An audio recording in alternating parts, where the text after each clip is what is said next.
money. The magical paper rectangles and shiny coins that somehow convince people to give you pizza, Move, man! Move, nigga! Wi-Fi, and a subscription to watch 10 seasons of a show you'll never finish. It's the stuff that makes the world go round.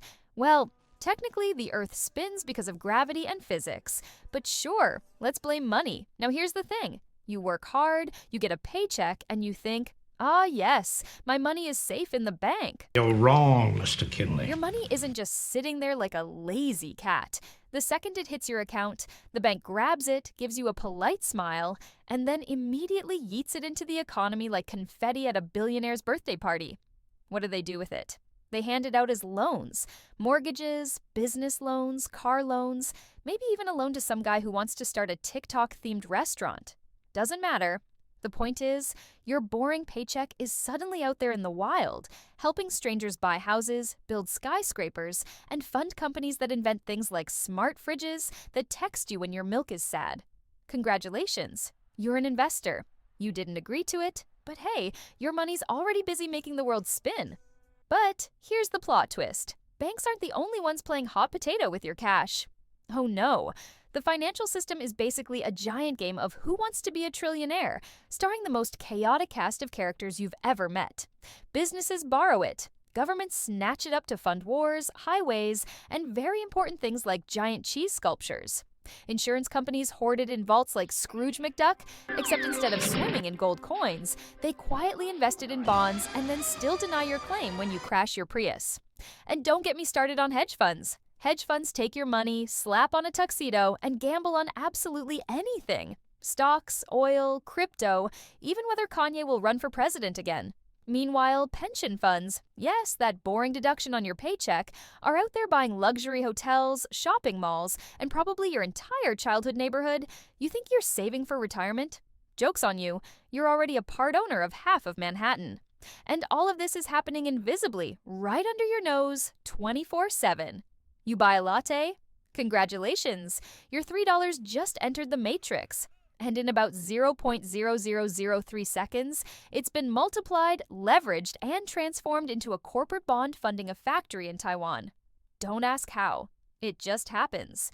Now, here's the kicker. Most people, 99% of people, have no idea how any of this works. They just know that banks exist. The stock market looks like a video game they don't understand. And somewhere out there is a dude on YouTube screaming, "Buy gold," while wearing sunglasses indoors. But the truth is, the financial system is one big, messy, beautiful, and occasionally terrifying machine. A machine where every institution, central banks, commercial banks, pension funds, mutual funds, hedge funds, private equity, insurance companies, and venture capitalists all act like gears, constantly moving money around, multiplying it, sometimes accidentally blowing it up, and then doing it all over again. And whether you realize it or not, you're a part of this machine. Your paycheck, your car loan, even that impulse buy at 3 a.m. for a banana slicer 3,000 on Amazon. It's all fuel for this endless money cycle. So welcome. This isn't just the story of money. It's the story of power, chaos, greed, skyscrapers, lattes, and maybe a little fraud. Strap in. Because by the end of this series, you'll finally understand the giant financial circus that secretly controls your life. And who knows, maybe next time you look at your bank account, instead of crying, you'll at least laugh. Ah yes, banks. Those mysterious marble buildings with columns so dramatic, you'd think Zeus himself was running customer service. On the outside, they look like fortresses protecting your hard-earned cash. On the inside, it's basically Vegas. But instead of slot machines, they have spreadsheets. Here's the trick. When you put $100 in the bank, they don't just hold on to it, polish it, and whisper sweet nothings until you come back. Nope. The bank keeps like $10. And the other $90, they lend it out faster than your broke cousin asking for just a little gas money.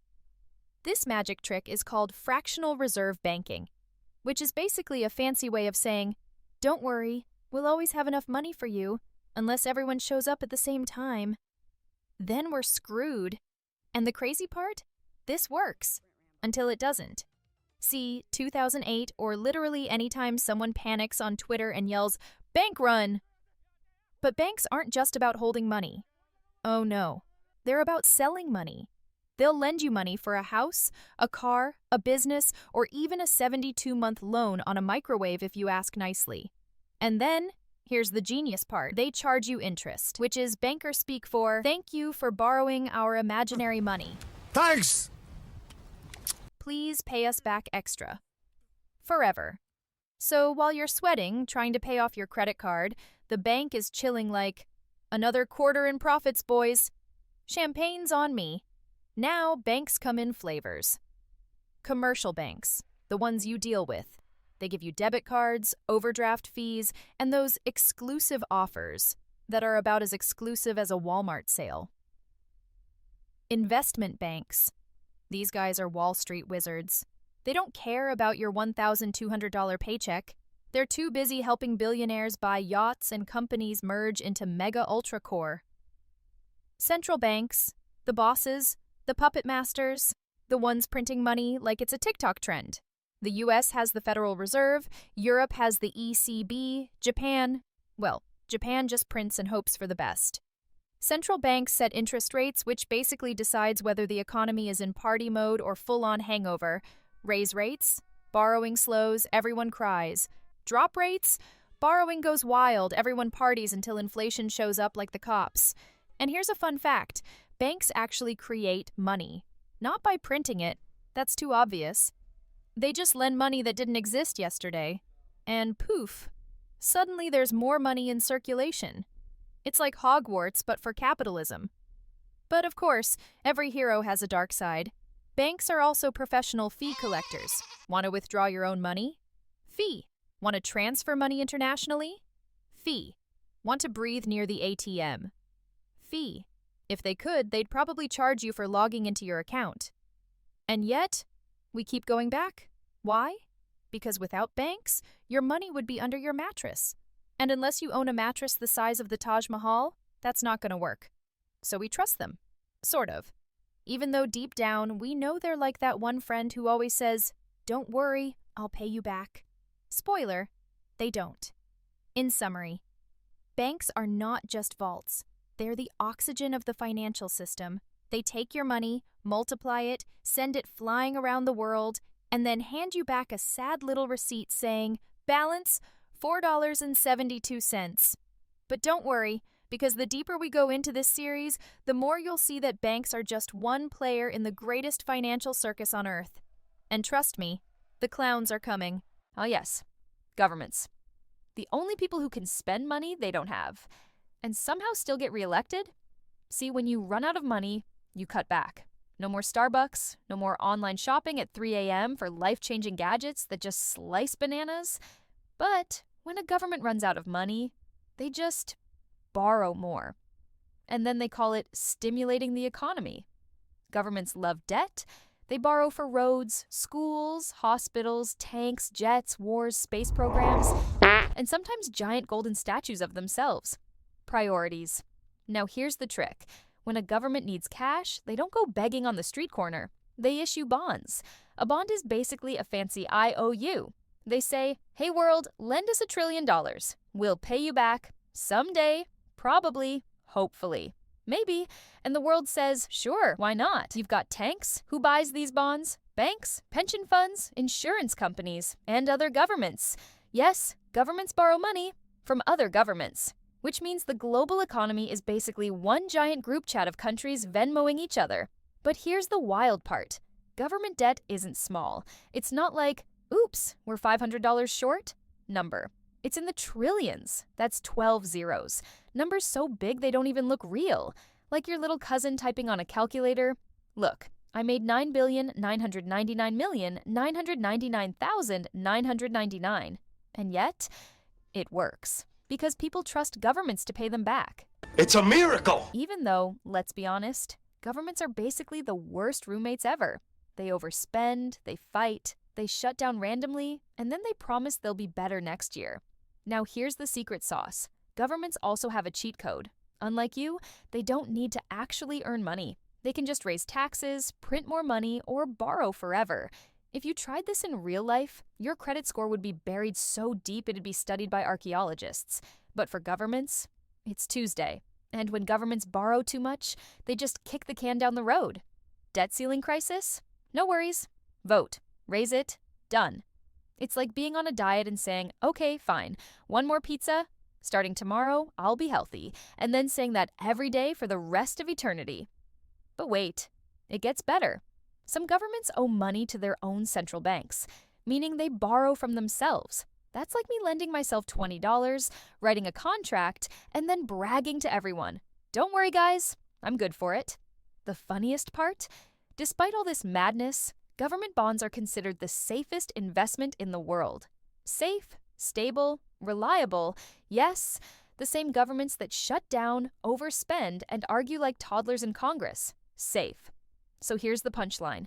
Governments are broke, have always been broke, will always be broke. But somehow, they keep the financial system running because the whole world agrees to pretend they're responsible adults. And that, my friends, is the great government money trick. They are broke, but officially broke, which apparently makes it okay. Welcome to the world's biggest debtor, your government, the ultimate financial magician, the only entity that can spend infinity dollars and still look you in the eye and say, don't worry, we got this. Welcome to the stock market, the magical place where fortunes are made, lives are ruined, and grown adults scream at computer screens over tiny green and red arrows. Now, officially, the stock market is where companies sell shares, little pieces of ownership, so they can raise money. Unofficially, it's a 24/7 global circus where everyone is gambling on vibes, rumors, and memes. Here's how it works. Company makes stock, investors buy stock, price goes up, everyone cheers. Price goes down, everyone panics and Googles how to live in a van. And the best part? Nobody actually knows why prices go up or down. Economists will tell you it's about supply and demand, earnings reports, global trade, a blah, blah, blah. But let's be real. Half the time it's just one billionaire tweeting something stupid. Tesla stock can go up 10% because Elon Musk posted a dog meme. GameStop went to the moon because Reddit got bored. And crypto? Don't even get me started. That's like the stock market on energy drinks. Now, the stock market has characters. Retail investors.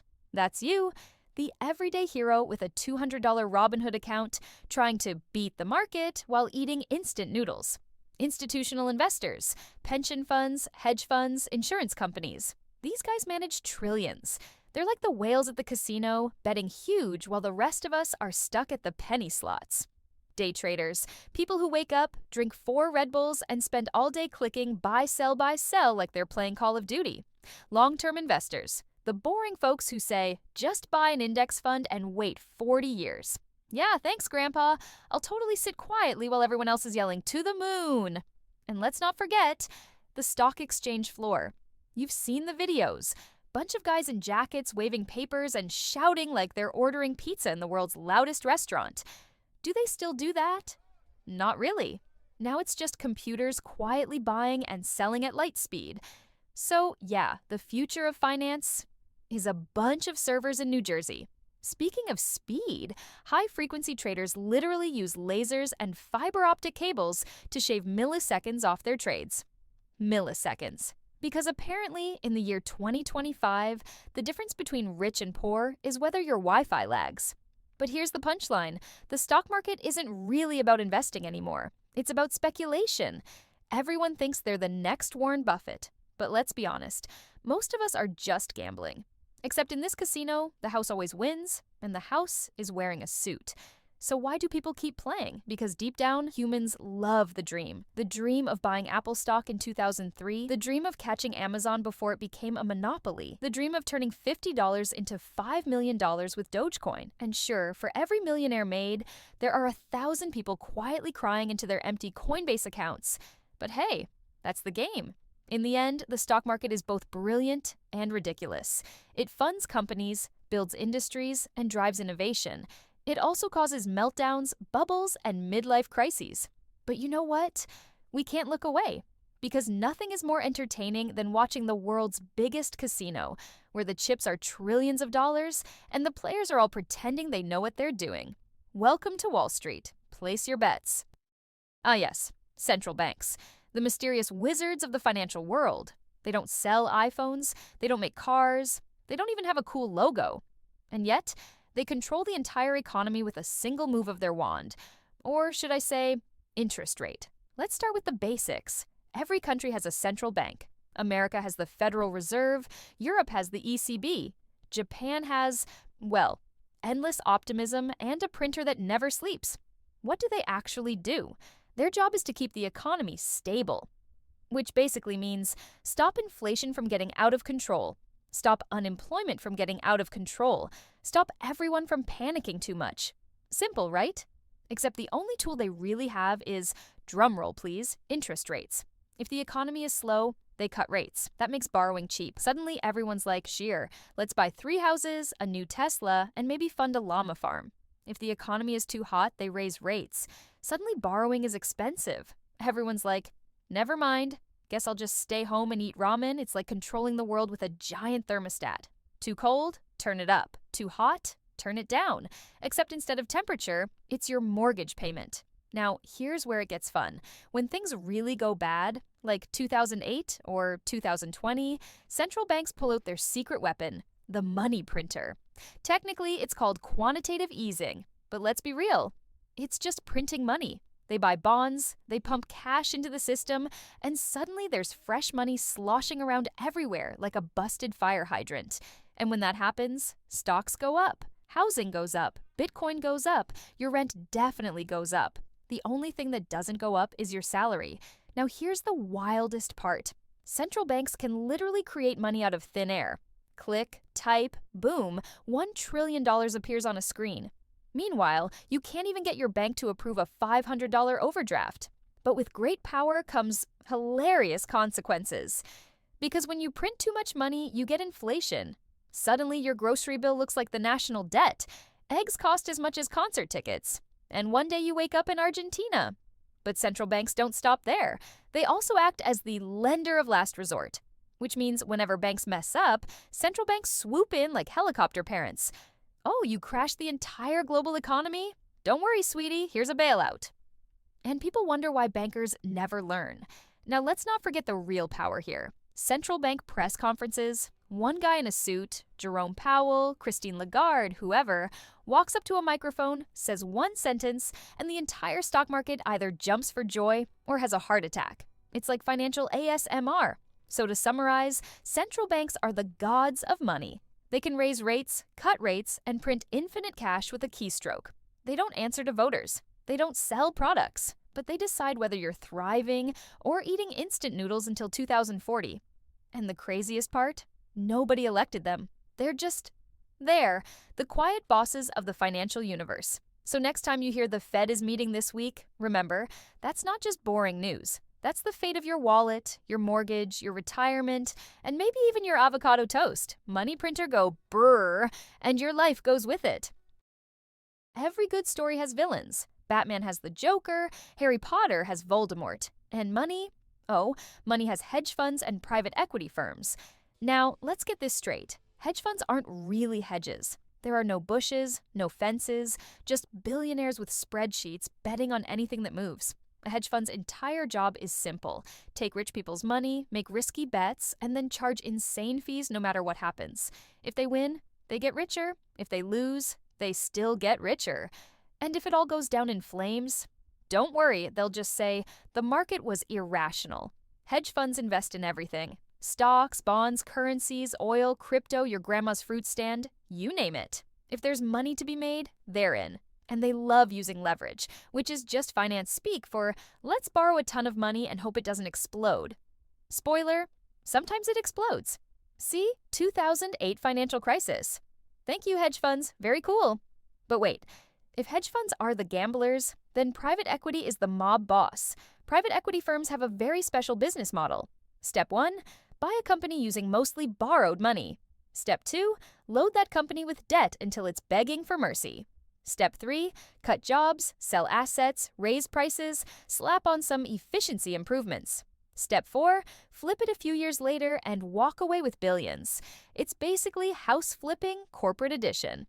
Except instead of painting walls and fixing the sink, they're cutting pensions and selling the office chairs. And yet, they call it value creation, which is a very polite way of saying, we sucked the juice out of this orange and left you the peel. Of course, hedge funds and private equity firms aren't all evil. Sometimes they do save struggling companies. Sometimes they actually create growth. And sometimes they just buy your favorite restaurant chain and replace the breadsticks with cardboard. But here's the real kicker. These guys don't play by the same rules as you. They have inside connections. They have armies of analysts. They have lawyers who can find loopholes inside of loopholes. And they have enough money to move entire markets with a single trade. Meanwhile, you're over here refreshing your Robinhood app, hoping your $50 in Tesla goes green. And let's talk about their leaders for a second. Hedge fund managers are basically James Bond villains. They live in penthouses, collect art, own yachts the size of small countries. And they give interviews where they say things like, "We're simply providing liquidity to the market translation.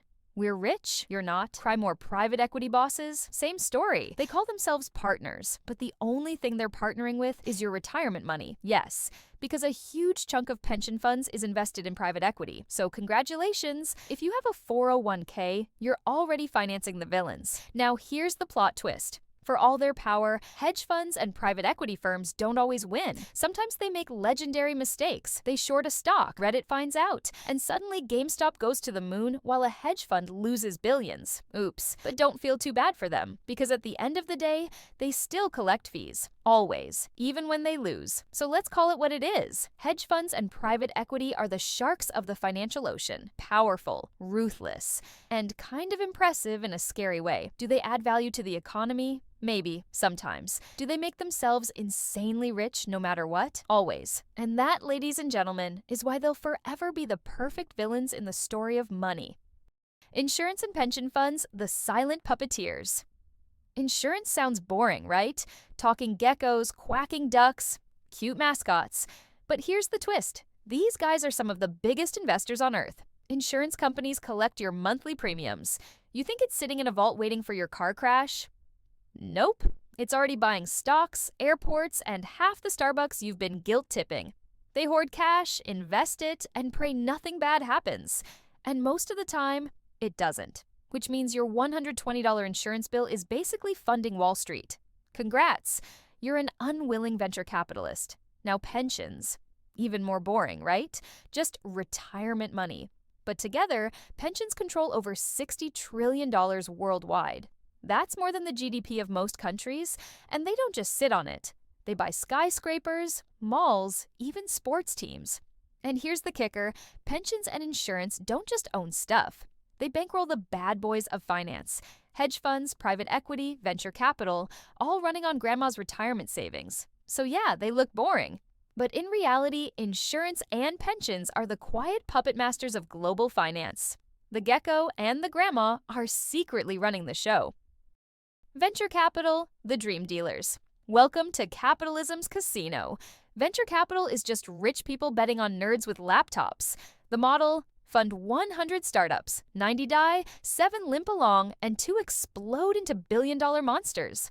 That tiny chance of glory, that's the jackpot. Most startups burn through cash like it's firewood.